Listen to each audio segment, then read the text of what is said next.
make sure we got sound here. Yikes. Oh, hold on. I got that. Boom, there we go.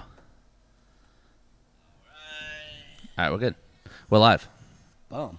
All right. Welcome back to the Thorn 2-pack. I'm your handsome host, Thomas Edward Kiely, General Manager, Thorn Brewing Company. Debatable. And with me, the pants. Went with pants. Look at you, dude. It's cold, man. Taylor Michael Allen, Sales Director, Thorn Brewing Company. Hiding the goods today. But you know it. That's right. See, I let myself. I was too obvious. I was drooling over here at those kneecaps in the past, and now you're making me pay for it. It's the calves, bro. I know you're jealous of the calves, bro. You seen these jealous. ham hocks? You can crush a watermelon. Ham hocks? You seen these ham hocks? What's a ham hock? A ham hock, dude? These big ass quads. I've never heard of that. Is that what you guys talk about at the gym? You know it, dude. Getting a pump Hey, in. sweet ham hocks. These beefcakes. I always told myself if I got a gym membership, I would pick at least one day a week where I just spotted. I just go to the gym. You need a spot? That's it. That's all I did. And then went home. I would fucking die if it was just, I saw you just walking around just like, yo, bro, you need a spot? Spot? Yep, spot. Spot. What do you call it when you go and you like share the machine together? Like you go and You work in. Work in. Yeah, you work in. I hate that. So I specifically go at like Yeah. 8 o'clock, 7 o'clock, where like you miss the morning crowd, Mm-hmm. but then you don't quite have the afternoon crowd. Because I hate when people are like, dude, can I work in? I'm like, fuck. I kind of just wanted to do this on my own, but okay. Isn't it nice to sure. get a little break? You go like really fast and they go fast and you go fast. Kind of. It just gets I think I annoying. would like that kind of pressure. Because I have been before, and I just remember going there and I'd be sitting on a machine. I'm like, I just don't want to do this. Yeah. I'm fucking Actually, over it. I was good for like a month or two once in my life. Yeah. Oh, yeah, I was hitting that gym hard. You got to hit it hard, dude, if you want to see results. I know. I think Cannons, I dislocated my dude. shoulder, broke my leg. I got a nice excuse. I think those are excuses, but They whatever. were. Oh, well, I used the. I didn't intentionally do it. I couldn't work out because of that injury, but I very much enjoyed the excuse to not go anymore. You're like, I'm good. I'm done. I'm busted. Pass. I'm all busted up. Pass. I'm so shredded right now. It'll stay forever. That's a false statement. I know. So we had we've been having some follow-ups. So we were chatting, was it 2 weeks ago? We threw out a 2021 plan for all the beers we want to release next year. Right. And then we sent it to Eric and Sean to the back of the house. And we're like, hey, here's kind of some of the stuff that I think it would be cool if we dabbled in next year. What do you guys think? And then they came back with like, hey, here's kind of some of the shit that we'd like to make. Right. This is actually going very nice. It I like is. it very, very much. I like that we started this conversation now instead of 2 Yes. months from now. Credit to you. That was the move. And it's something that Jay and I were always really good at. In May, we'd be like, yo, we need to figure out beers for next year. We need to figure out beer week. Right. And we were really good at bringing it up. And then, like, we'd have an initial meeting, and then it would just fall. And then months later, like, hey, shit, we never really figured that stuff out. September rolls around, you're like, Yeah. oh, fuck. Oh, crap. But it's good because also I think, in a perfect world, it's really the brewers should be the ones being like, yo, I want to do this, I want to do this, I want to do this. Right. But they don't always realize, I mean, not always, they have no clue what it takes to actually, like, execute outside of the breweries and have them do well. So it is incumbent upon us to be like, hey, guys, I know it's kind of early, Right. but if we do it now, then that means actually you guys can probably do whatever you want, and we'll actually be able to sell it because we're plan going to it have out. time to plan for it and like Exactly. get everything approved, as opposed to you just coming up one day and be like, hey, I want to do a 120 barrel batch of, Yeah. be like, okay, well, no, it's not happening. That's all the other shit. So It's a reach. yeah, Eric was getting really, oh shit. Okay, so Yeah, I'm excited. Eric was like, Eric wants to contract Strata Hops next year. Not Right. gonna, he is. Yeah. It's happening. So Eric was like, yo, I want to do like a single Strata Hop IPA. I'm like, cool. So then that's when we were like, okay. We threw out a bunch of like Sugar Wash, Black Paw series beers. I think just with the intention of being like, hey, we want to find our thing in that space, but it was definitely like too much. Yeah. So we cut way back. Yeah. And we're probably only going to have like 2 next year. Trim Right? the fat a little bit. Probably the Agua Fresca series and then the Hot Ginger, and that'll probably be it. Right. And in its place, we're like, okay, how about a quarterly? We'll do a double IPA in a can, and we'll do a hazy double IPA in a can. We'll see if those actually stick. But that'll be just like quarterly 15 barrels on top of the essentials, which we're going to do 6 of them next year, Right. but they'll each only be brewed once instead of being brewed for a full quarter. And same with the Shades of Haze series, right? So limited runs. Yeah, so there's going to be more variety, less available of each. Yep. The move. Good move. Good move. And you don't know this, but I already picked the next shade color. Dude. I know, because I don't want to fight on it. I'm just going to be slimy and sneak it in there and be like, nah, it's already on the list. What is it? It's Onyx. Ooh. It's a shade of black. I'm okay with that. Because we haven't done a black yet. You're right. Then we can get back in, and then we can either do Scarlet again, which will be like in December of next year, or pick a different shade of red, and then we can figure it out from there. That was my pick. Orchid is, we're already doing Orchid. I know. That was my pick, so I'm good with that. I'm good with that addition. Are you sure that was your pick? It was 100% my pick. I don't think the base camp message string supports that argument at all. You questioning me, bro? Yeah, I'm challenging you very my hard God. because I spent a lot of time looking at 50 different shades of every single color because I wanted Roy G. Biv to be Leroy Jenkins. I'm like, what can I get? What can I get that begins with an E? No, you were fucking reaching on those colors. I tried really hard, You but I digressed. Yeah. I'm like, okay, hey, it's not working. Yeah. It would have been cool to have Leroy Jenkins. So six essentials, 6 shades. Yes. of Okay. haze. So on top of that, Eric was like, "Yo, I want to do a single hop strata, like West Coast IPA." It's like, okay, well, either we're gonna have to make that an essential, Right. or we would do it as a double. Right. I was at O'Brien's yesterday, talking to Tyson and Christina, who own O'Brien's in West Coast, about they're working on a project called Keg Seeker, which you're currently using. Right. The idea is that it's like an online ordering platform for all bars and restaurants. So every brewery can upload their own stuff, and then the bars and restaurants can order based on that site. Right. And then us as the brewery, we can either deliver it ourselves or alert our distributor. Right. I think it's fantastic. I love it. Yeah, I love it too. They're expanding it to consumers. Yeah. So people are going to be able to order cases from the brewery. So they'll field an order, and then they'll shoot out a PO to the brewery. So that's like, I was talking to them about that. In that conversation, Tyson was talking about how he did, for his 25th anniversary of O'Brien's last year, they did Stratafest at Sierra Nevada, which was Summerfest, their summer lager, and they added Strata hops to it. Right. And I was like, oh, shit, we're actually contracting Strata for next year. And he goes, dude, what if we did a collab next year where it's Strata Sesh? But he goes, but dude, let's make it sick. Let's get the Sierra Nevada brewers down here. And he's just like, all you name, like all these brand name, like old school brewers, like, Pat McElhaney. I'm like, I would fucking love to have everything. Hell yeah. How Count sick me would in. that be? Count me in. I'm into that. Because I don't think Sierra's doing beer camp this year. Yeah. What if we did our own beer camp? I'm down. That'd be Thorn sick. Beer Camp. That'd be sick. So beer camp, remind me, is it where they get all the guys together? Is it where I know they do the mixed cases. Yes. Right? What else was involved with it? I don't think anything. That was it. It was just the mixed case, right? That was like their beer camp, right? I thought they did like events or whatever. Yeah, they did like launch events and Got stuff it, like that and okay. little festivals, but it was part of that program. But it was 24 bottles from 24 different breweries. Didn't they cut it in half last year? It was like yeah, they've trimmed it. I couldn't tell you the number of. I Right. know they've done stuff with like where it's been like accounts, and they've done one where it's been breweries, and it's been like they'll do 6 from different regions and shit like that. how cool would it be if you did like a 6-pack and each can was a different can with a different collaboration? I mean, that'd be awesome. Pain It'd in be the ass. fucking miserable to do. I know, right? But I mean, obviously, that'd be logistic nightmare, but that'd be ridiculous. yeah, that'd be sick. That'd be a lot of fun. That would be. I'm in support of that. But how cool would that be if the Sierra Nevada Brewers came down here and we get like Tyson and like Set it up, bro. Make it that's happen. it. So the seed is planted. We'll All talk right. about it more this Sunday when we're doing our Michelada event there. Yep. Which I'm stoked for. I'm pumped. He texted me yesterday. He's like, we're roasting the hens, full hen going on top of a Michelada can. I was like, sick. Sick. We got to bring. He wants us to bring the Chamoy and tea. chamoy. I got you. So, hopefully we don't forget. Well, I'm going to deliver those cases. So I got you. Ah, good man. Good man.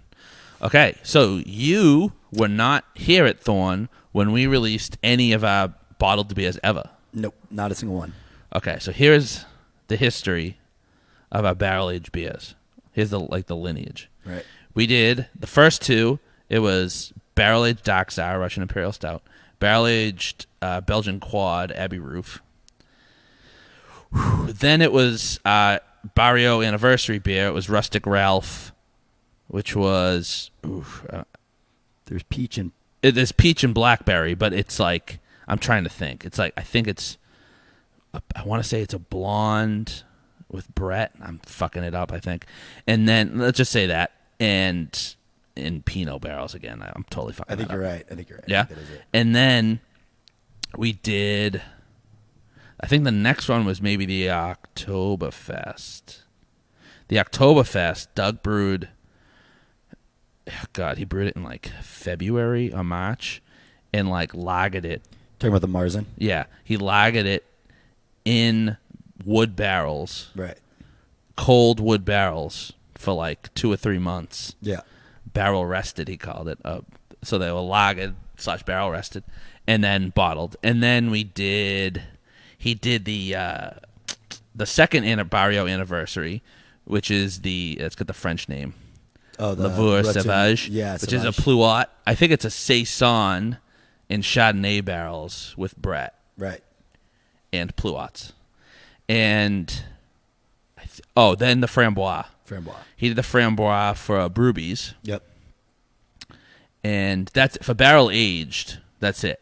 We also did the Karl Strauss collab, which was the Countess Spacula. Yeah. Yeah. Those are all. I'm pretty sure all the. Oh, we also did a Brute collab with Pure Project. We did a in a bottle. Cool. Pretty sure those are all the beers we've ever bottled. Right. Which of those have you tasted? I've tried the Sauvage. I've tried the Tatas, which is the Frambois. Frambois. I've done the Abbey Roof, Dark Czar, the Marzen. I think the only one I haven't tried was the 2 Rustic Ralphs. I think I tried one. Peach and Blackberry? Peach and Blackberry. And I haven't tried whatever the Pure Project one because I don't think we have any of that left. Yeah, no, that's an old one. Yeah. Okay, so of the ones you have, how would you rank them? The Frambois is up there. I might put that at number 1.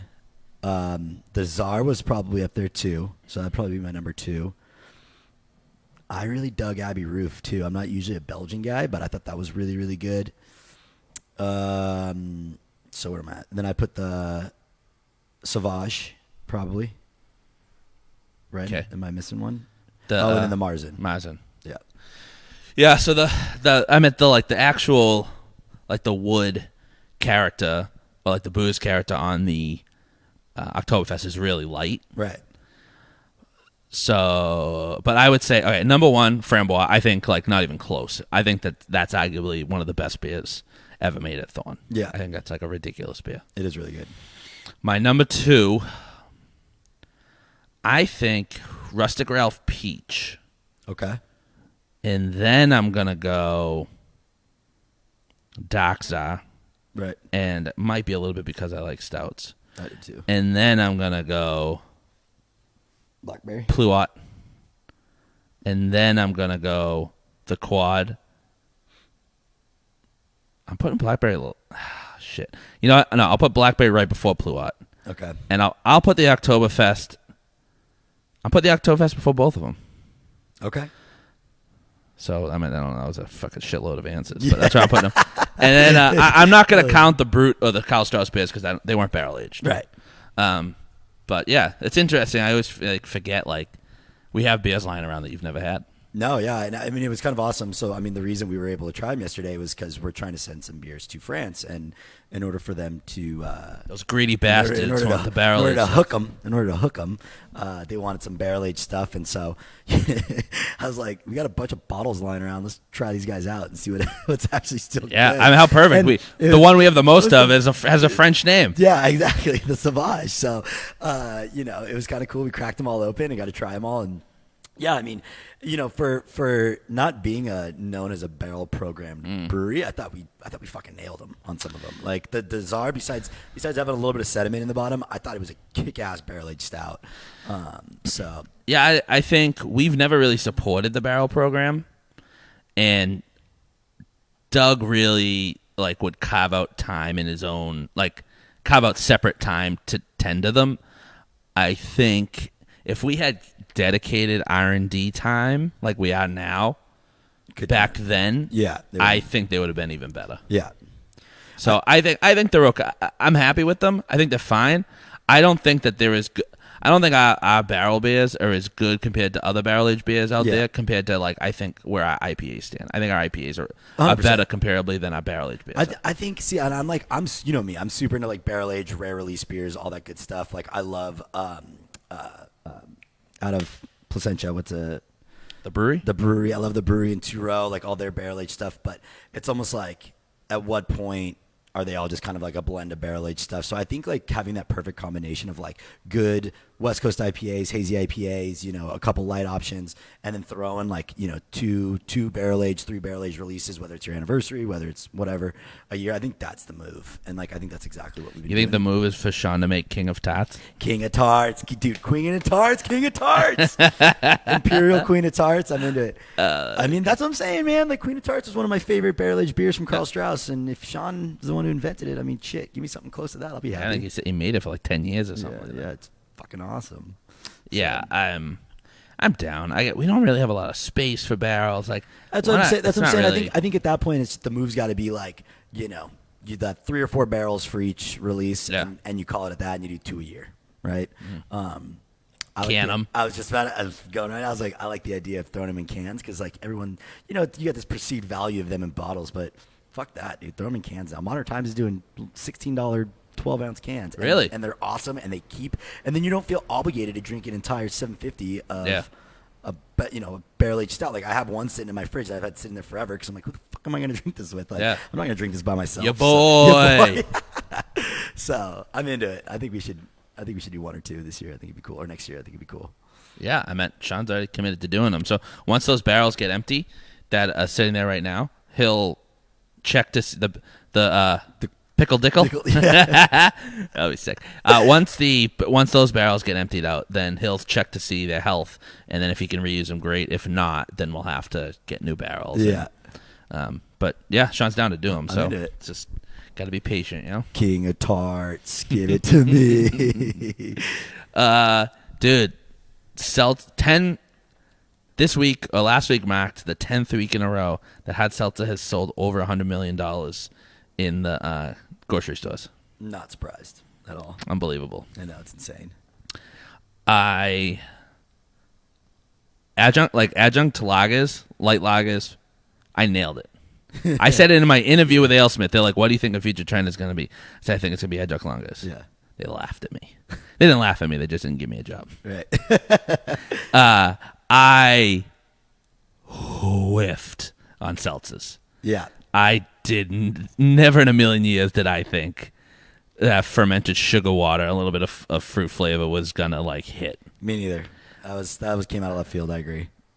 Shocked. Yeah. But here we are. Selling 10. And I don't think it's going away soon. Right. I don't think it'll be around forever, but it's got a couple years left. I think the market will adapt and they'll start going. I mean, it already has kind of diluted down with kombuchas and what we're doing, hard ginger beers, all this sort of shit. I think that people are going to start heading in that direction. But I mean, dude, let's just get serious. People want the claw. They want the claw. Yeah, they want something light that gets you messed up and doesn't make you feel full. And yeah. And I mean, like I said, I was a hater on seltzers for at least the first year they were starting to blow up. I was like, fuck this, no, craft beer, stick to it, stick to what you like. And then, you have that one experience where you're like, damn, these are easy to put down, they're delicious. I was like, all right, I get it. I see your side. See, now. I still haven't had that day. Right. I've never had a sip of White Claw or Truly and been like, oh, I get it. Really? It's more like, yeah, I've had Black Paw in the fridge. And it's like, okay, I got to go to yard work. I'll have one. I'll be like, yeah, I just wasn't it's 11 a.m. Yeah. I don't want to be it yet. Yeah. And it's been it's worked in the moment, but I haven't been like, oh, I get it now. Yeah. It's still I think it's silly, but it's a thing, and I don't think it's going anywhere. Right. People don't make beverages for me. If they did, they'd be like, I like 3 things. It's got Tom Kiely's face on the side no, of the can. That ain't an made option. for Tom. Yeah. Go out of business right quick. But it's crazy. I mean, like I said, I don't see it slowing down anytime soon. I think they're going to keep cranking and, keep taking a piece of the pie. So. Oh, they are the pie. I know. That's fair. Good luck slowing that train down. I feel that shit. Yeah. Well, that'll be interesting. So Scott Blair, owner of Hamilton's South Park Brewing, former owner of Monkey Paw Small Bar, he penned an article for like the Reader or something like that. Right. It was an online publication, and the title was something to the effect of like a once proud San Diego business owner. And I'm like, oh shit, is he gonna give up Hamilton's and South Park? Yeah. No, I don't know if that was intentionally clickbaity. I think it wasn't the business owner that is changing; it's the proud that's changing. Yeah. But he just kind of like addressed COVID and how it's affecting businesses and how government's kind of just like letting everyone slowly bleed out. Right. I think he makes a compelling case. There is the need for safety for the people, right? People don't need to be in bars. However, there is a need for people to work and to feed their families. For the government to say like, hey, you can't run your business and you have to eat the losses is like, well, fuck you. Yeah. I get that's kind of like one of the fair. Yeah. Kind of what's happened is the government's like, hey, you can't operate your businesses. Here is a little bit of money to help you keep people employed, cover some rent, utilities. It wasn't really enough, but I mean, it was enough. It wasn't enough, but it was enough. You know what I mean? Yeah. We're like, okay, well, not going to go out of business, but if this is just a temporary 1 month thing, it's like, okay, sucks, whatever, we got to do it. But then they kept extending the quarantine and the lockdown, Right. but the benefits have slowly faded away. Right. So if you're still expecting businesses to pay rent and pay utilities, How? and then not generate any income for themselves, now the $600 a week is gone from the federal government. I think that there's some smaller amount, but it's still not really enough to live on. So it's hard to be like, hey, you're legally not allowed to run your business and you have to suffer all the losses in the meanwhile, whereas I think a very reasonable request or demand of a small business owner is to be like, hey, if you're going to tell me I can't run my business because of public safety reasons, I understand that's your role, Right. but then you need to figure out my rent, my utilities. Yeah. At least how do you cover my losses? Never even mind where does my profits come from. I guess I got to collect unemployment, but like all that other shit, because money just doesn't grow on trees. If you're not allowed to take money in, how do you send money out? Right. And the really big companies are the ones that have like these war chests. They can eat losses. Small businesses are paycheck to paycheck. Right. They're all just going to go out. Yeah. And that's the sad truth of it all, right? It's like one of those things where, we try our best to support these small businesses, but it's like, how are you supposed to support them if there's no way to do it, right? It's like, I've been trying to like take. They're not even open. They're not even open. That's what I'm saying. So it's like, yeah, it's a sad situation. And like, I mean, picture Hamilton's.